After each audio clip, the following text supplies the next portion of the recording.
Greetings, everyone, and welcome to our session of Overcoming Challenges with Generative AI in Instructional Design.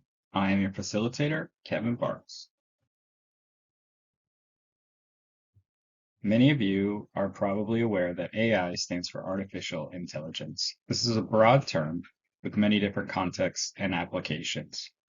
For the sake of our course, we will be examining generative AI.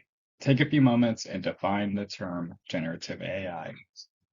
So go ahead, pause this video, write down your definition, and then we will review and see how you did. All right, welcome back. Hopefully you've had a chance to jot down what you think the definition of generative AI is. But now let's take a look at the scholarly definition, which was provided by Lim et al. That's generative AI can be defined as a technology that leverages deep learning models to generate human-like content in response to complex and varied prompts. So that's languages, instructions, questions, things of that nature. That's a pretty complicated definition. So let's take a look at what the dictionary defines generative AI as. All right, once again, we just looked at that scholarly definition of generative AI. Let's look at the dictionary definition. It may be a little more palatable since we are just getting started with generative AI. And that is, this is AI that is capable of generating new content in response to a submitted prompt by learning from a large reference database of examples. So you can see all of those components are still there, generating content through prompts and then learning based on existing materials that it references off of.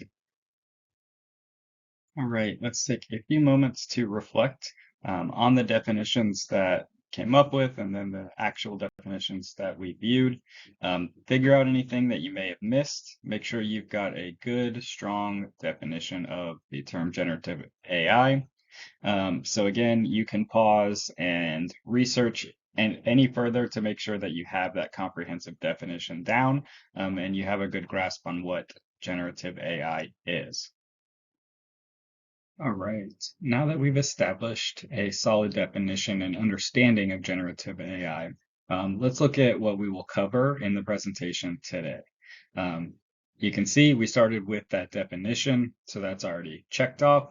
And then we're going to move into why being aware of the challenges that generative AI may present is important to you. Then we're going to talk about how to identify those challenges. Then we'll look at some strategies for overcoming the challenges, ultimately concluding in utilizing generative AI in your design. And then we'll have a quick closer. So ultimately, the purpose of this presentation is for you as trainers and designers to fully understand any challenges you may encounter when integrating AI into your process.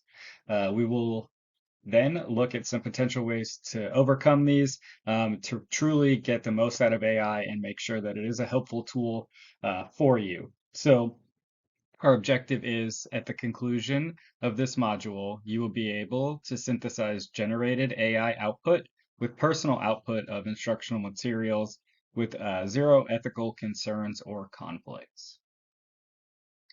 And lastly, before we jump into our content for today, I do want you all to just pause here, take a moment, and jot down a few challenges or concerns you know or could foresee using generative AI in instructional design. Again, so this is kind of for you to think about generative AI and what you may know already about it, where you may have seen it in instructional design, and then any challenges that came up with what you do know. And then as we go through today, hopefully you'll learn some new things, learn some new strategies to overcome those challenges, and build on that knowledge that you already have. All right, so why is awareness important? Feel free to pause at any point, jot down notes, jot down your own thoughts about why this may be important. But for the sake of this, we're here to talk about 5 major reasons that we have identified just to get your brain thinking in the context of having awareness and why that's important to you as a designer. First, you have integrity. Are you using AI to supplement your work, or are you attempting to have it do your work for you? So think of it in that context. Then we've got ethics. Is this information being used appropriately?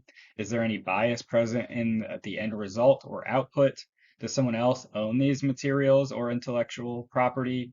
Are you claiming something as your own that is not?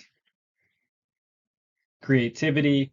The end results are based only on patterns and previously available data, so eliminates creative or new production that a human would naturally have. Accuracy. Is the information or content that has been generated accurate and legitimate? Again, lack of humanity. There's no human interaction or human element present. This is all computer generated. And then lastly, coherence. Is what was produced coherent? While the intention is to produce human-like output, it is still a computer-based creation. So again, those are 5 or 6 of what we have determined to be the most important reasons why you should be aware, and that's important to you as a designer. Again, elaborate on these with your notes as we go through. Come up with some other reasons why having awareness is important based on your knowledge and what you learn here today. So now that we've established why having this awareness and the what's in it for me portion, we're going to look at identifying these potential challenges or concerns that generative AI may present. So let's dive into a few. Limited understanding. This means that AI is based on statistical patterns. They do not actually understand the information that they are processing. They are very data dependent. Content from generative AI is formed from existing data. If the existing data from the topic is poor, then the output from AI will also be poor. There can be a lack of context. AI is unable to put anything into context, which could lead to irrelevant or incorrect output. We mentioned bias a little bit earlier. This challenge correlates with the data that is available for AI to pull from. If there's a bias present in the data, then the output from AI is likely to contain bias as well. Intellectual property. Depending on how the data is compiled from the AI platform, it may have the potential to include some plagiarized material. And the citation could be incorrect as well. Over reliance. It's important to remember that AI is not to replace the human element to instructional design. It should be used in concert with your creativity. It's a still developing technology. There could be an existence of let's rush this to market, let's rush this new feature to market, meaning the technology and its improvements could be hurried to get to you, and this may lead to poor results. You see ethics there 3 times. The ethical concerns can take on numerous different meanings in the context of AI. We've talked about plagiarism and bias, but taking output from AI and passing it off as your own may raise other ethical questions, especially with potentially your employer. And lastly, originality. Once again, everything done with AI is based on existing data. That makes it nearly impossible to create something original from AI. It also removes the creativity and innovation that a human can produce. So again, these are just some of the potential challenges that we've identified. You can also identify your own potential challenges based on your experience and once you kind of dive in and use this technology in your design process. All right, so some of the potential challenges, now we've identified those. There could also be other potential challenges, but let's review some strategies to overcome challenges just kind of in a general sense. Again, view AI as a resource, not a creator. It cannot be stated enough that AI should be viewed as nothing more than a resource. It is not a creator of original content or taking the place of you, yourself, as the designer. Play to its strengths. Right now, routine activities really are the strengths of generative AI. It's going to go a long, long way and eliminating a lot of these challenges that we've already discussed. Having AI do more simplistic routine tasks will help to minimize things such as bias, rushing that technology to market, and the AI needing context of what you're asking. Review and fact check. Don't put full faith in the outcome of your AI request. Read and review it thoroughly. Double check anything that seems odd or incorrect. And we also have revise. So this kind of goes right there with review and fact check.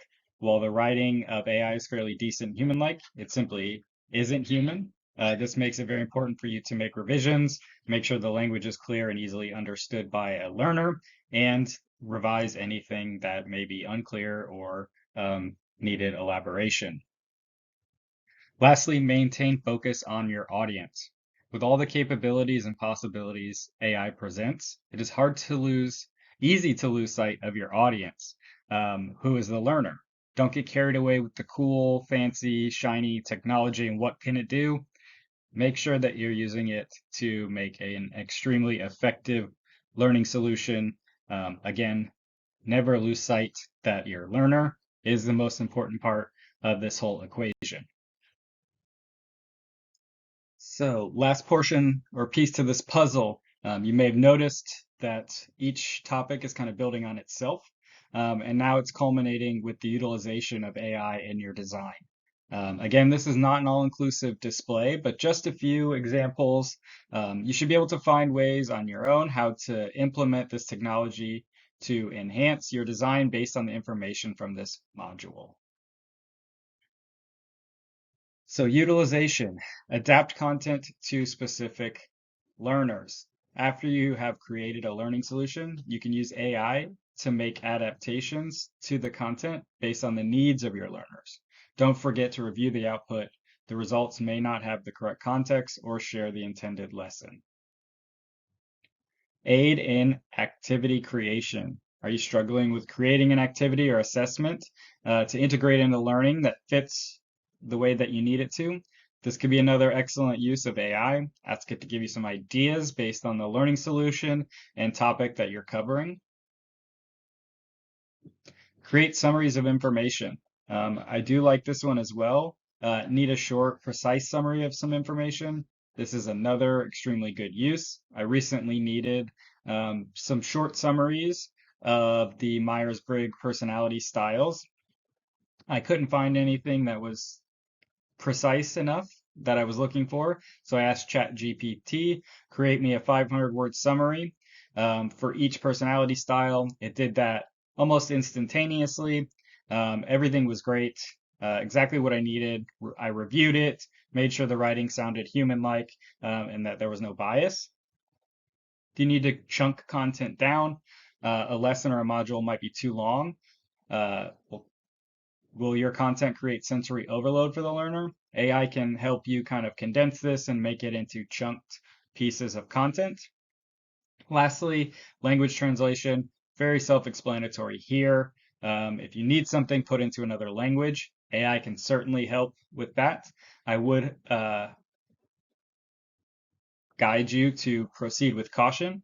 If you don't understand the language that you're translating to, you have no idea what the output from AI is. So just be very careful if you use AI for that.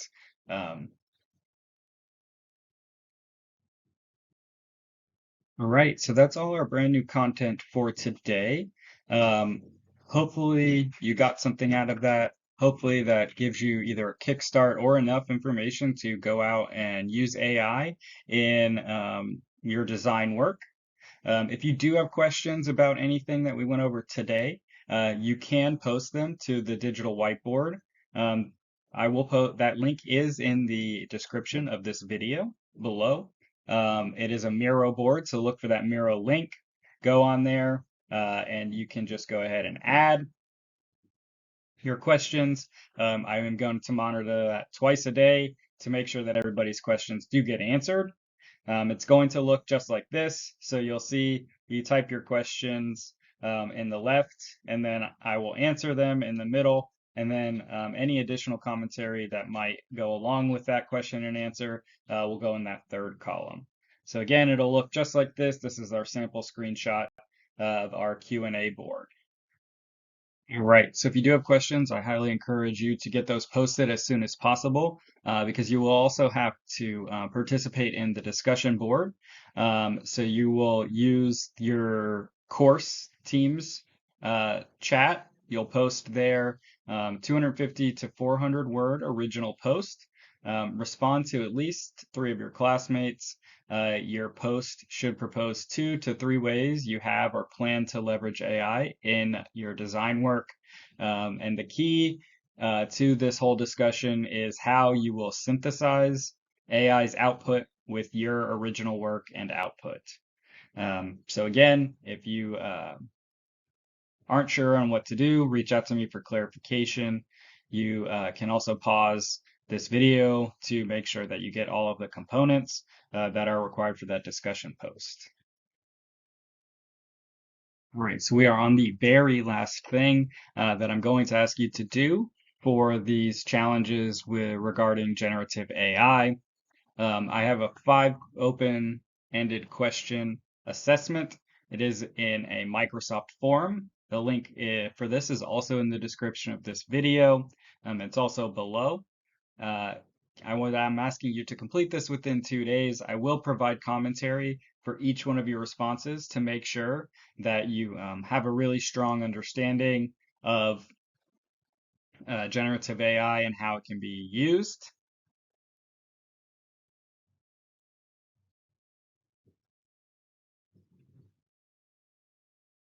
That completes our module on challenges with generative AI. I encourage you to practice, take existing learning materials that you already have, come up with a way to adapt them using AI, practice with that manner, read some in-depth research. There's some really good scholarly research out there on this topic. It's a hot topic in technology right now.